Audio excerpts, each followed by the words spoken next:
Hey guys, if you haven't already, give the video a like, subscribe to my channel. This is a what if series and I'll be doing more down the road.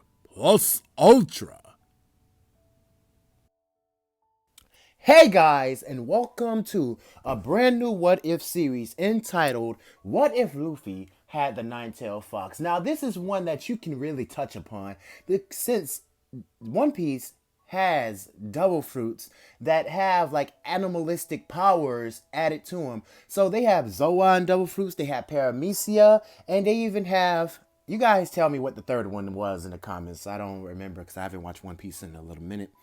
I'm not caught up I'm not caught up. Okay, I'm past that category arc. I would say that much. But as far as the other episodes, I'm not caught up as much. So, anyway, so Luffy, as a kid, he grew up in the East Blue, the town, with all of its. I don't know all the people names in there, but the only one I do remember is Maiko. He grew up there, and Luffy subconsciously, well, he wanted to explore since Luffy is an adventurous person. So he went to like adventure out in the woods. Don't ask me why Luffy would do something like that, but say for example, he smelt a familiar scent like some meat or something like that, and he went out there. Luffy found a fruit on the ground and he said, "Oh, this would look delicious." And it was like a red type of fruit that was like a glowing red type of fruit. And get in mind that Zoan double fruits, they range from mythical, they range from just regular, and then they range from, I don't know if there's like a legendary one, but let's just say this specific double fruit that Luffy ate was extremely, I'm talking extremely rare, like one of the rarest double fruits in the world. And Luffy happened to eat it, and when he ate it, he felt this burning sensation on his face, and he like these whisker-like appendages like Naruto has would grow on Luffy's face. That would show a sign that Luffy has the nine-tailed fox in his body. Now, this is a good asset where this would come. The nine-tailed fox and the double fruit user is its own separate because when Luffy ate the double fruit, now the nine-tailed fox lives inside of Luffy. Luffy is a nine-tailed fox's master. It can communicate with the nine-tailed fox. It has levels and powers and stuff. And the nine-tailed fox is seeing where Luffy's at. He's a kid and he wants to introduce himself to him, give him his name and stuff like that. So when Luffy goes back to the town and say, "Well, that was weird," as he walks back to the town, gets fed, he goes to bed. In his subconscious, Luffy wakes up in a grassy area and he sees this giant like fox standing over him. Of course, Luffy would get scared, like he would get scared, but then his eyes would gleam and have stars like in them and say, "Oh, a giant fox."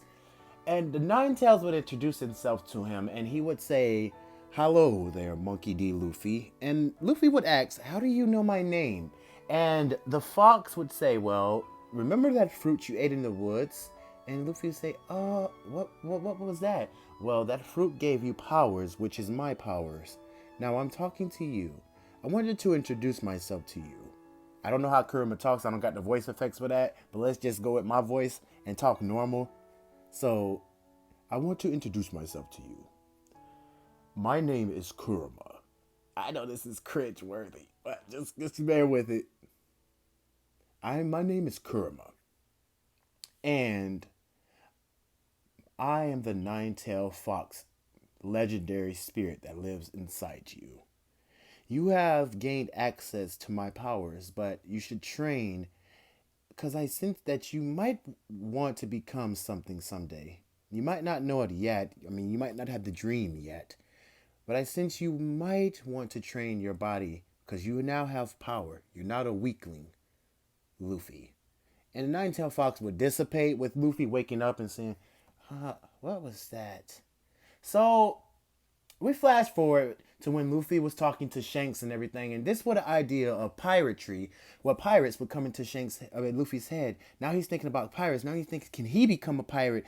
And they would all, you know how they would laugh at him, say, "Oh yeah, this and that, and this, that, and the other." And Luffy would subconsciously eat another devil fruit.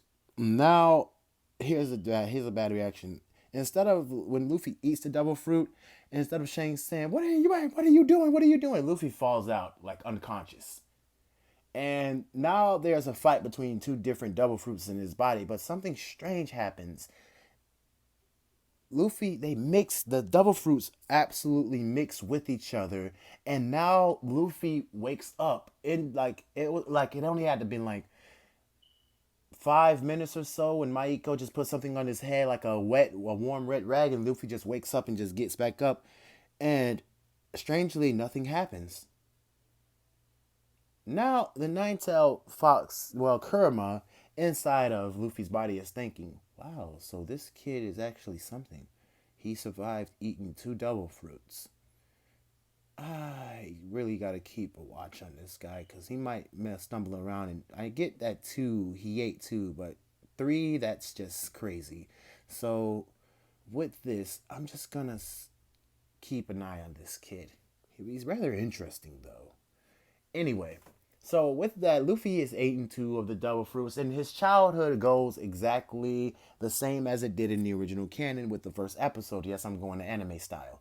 So as Luffy grows up, he's getting ready to leave the East Blue, his town that he grew up in, and he's on a sail. All of a sudden, Luffy gets trapped inside of a barrel, and he runs into this like pink head kid who opens it for him, and the pink head kid looks at him and says, "Well, eh, that one." Since I forgot about that one too, but that one pretty much goes exactly the same as it did with Luffy hitting the kid upside the head. Instead of Luffy doesn't know his own strength, but he's familiar with who lives inside of him now. Him and Kurama, gotta remember that. Him and Kurama have become best friends, and he's gotten very familiar of his stretchy power, knowing that he's made of rubber. Anyway, so with that, Luffy ends up punching the kid, but at the same time, Luffy doesn't know his own strength, and Luffy ends up getting well the nine tails. Okay, here's the one thing I forgot I wanted to mention. Should the nine tails have a human-like form, male or female? You tell me in the comments below. I'm gonna put it in a poll. Should the nine tails have a human form that can come out and help Luffy when he needs it, but he can still access the power and everything? But should nine tails like have a human like form that comes out and aids the Straw Hats in the near future, or as Luffy's recruiting his crew? Like throughout the story, should Nine Tails come out and have a human form? But anyway, back to the story. So Luffy doesn't know his own strength, and the Nine Tails would get at Luffy saying, "You hit that kid too hard, and you basically knocked him out." And Luffy would say, "Oh, sorry." And the Nine Tails would look at him and saying, "You felt like it?" Well, yeah, he's being quite of a crybaby, and he seems like a scaredy cat sometimes. The Nine Tails would look at Luffy with a raised eyebrow and saying, "You used to be the same way. How are you going to get on his case about that? You used to be the same cryberry." Well, not cryberry, crybaby. Don't quote me on that. Anyway, so let's do a little back cap. Let's do a little back cap before we get into the part where Luffy goes to save Zoro and he ends up getting his swords back and everything like that. So the years that Luffy spent training, trying to get his gum gum fruit power working and everything, and then spending training with the Nine Tails. The Nine Tails, his speed, his punches, and his strength would have been increased better than it was in the original canon. So at this point in time, the Nine Tails would be teaching Luffy about speed and strength and stuff like that, but he would be done knowing that the Nine Tailed Fox can move this fast. Like, what if I'm made of rubber? So that would lead to Luffy thinking if his whole body is made of rubber, there's a limit to what he can take, but he can also do something that not many other people could do. And it was pump his blood. And I think Luffy would have figured out second gear very early on with the Nine-Tailed Fox's help. And the Nine-Tailed Fox's help comes with intelligence.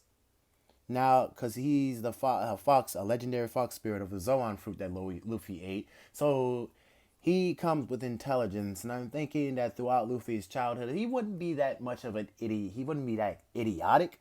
I'm not going to make Luffy the idiot. I'm going to give Luffy just some knowledge. Like, so he's smart about some things, but dumb at some things. So 50-50. Well, 50-30. I don't know. No, either. Okay, let's put it this way. I put not numbers and everything. Let's put it more to the side of intelligence, and sometimes Luffy would turn his head to the side and be like, "So what's that mean?" Anyway, let's back to the story. So we're back with Luffy getting ready to save Roronoa Zoro, and he tells Zoro, "So will you join my crew?" And Zoro looks at him and says, "I will only join your crew if you get my swords. So if I get your swords, you'll join my crew? Okay, fine."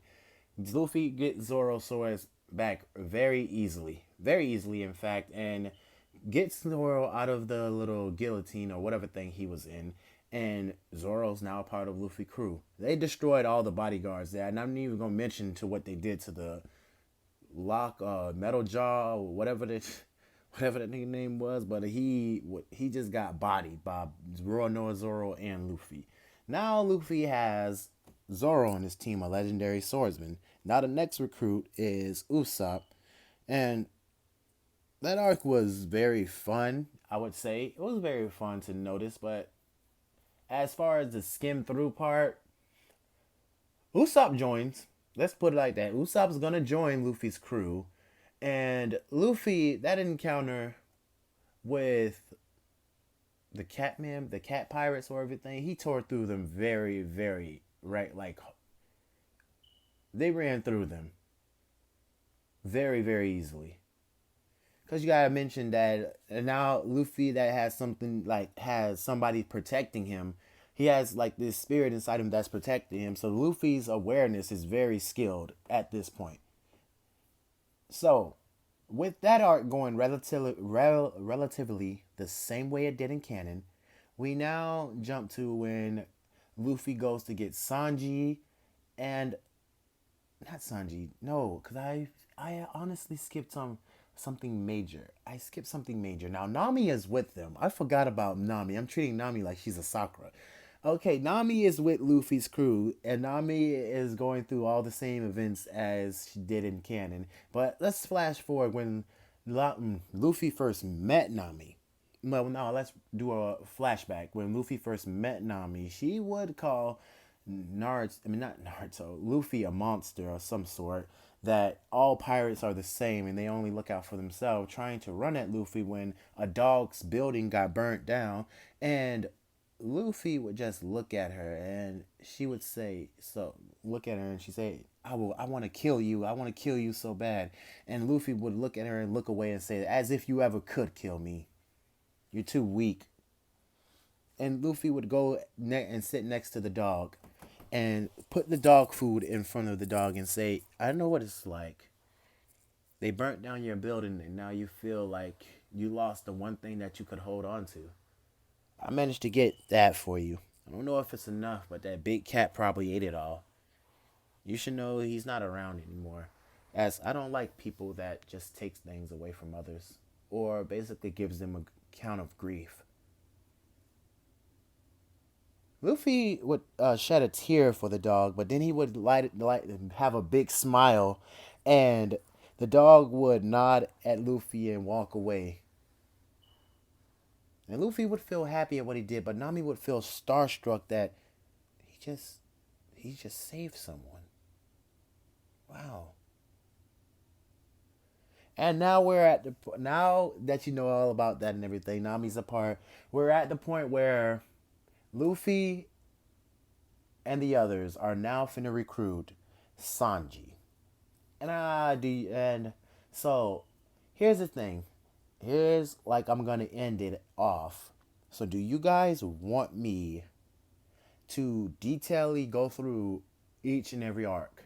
Now, because I'm skipping through like the boring ones that I found boring. But do you guys want me to specifically go through each and every arc line by line, detailed by detailed, and skim through some that are boring? Now, anyway, as far as the animation or the picture you see here, Luffy right now, this would be the outfit that Luffy would be wearing when he leaves the island. He would already have this outfit on, and I might choose something very different down the road, but he already has this outfit on. It's because I like this outfit and I find it cooler than the first one he had. Very cooler. Anyway, so this reddish aura that you see around Luffy, that's his power when he goes. This is the aura that surrounds him when he uses the nine-tailed fox's power. And that's the implementing, that smoke is implementing that he already knows second gear. Now, without any further ado, you guys have a good day, a good night, and you already know the deal. Plus Ultra! Good night, guys.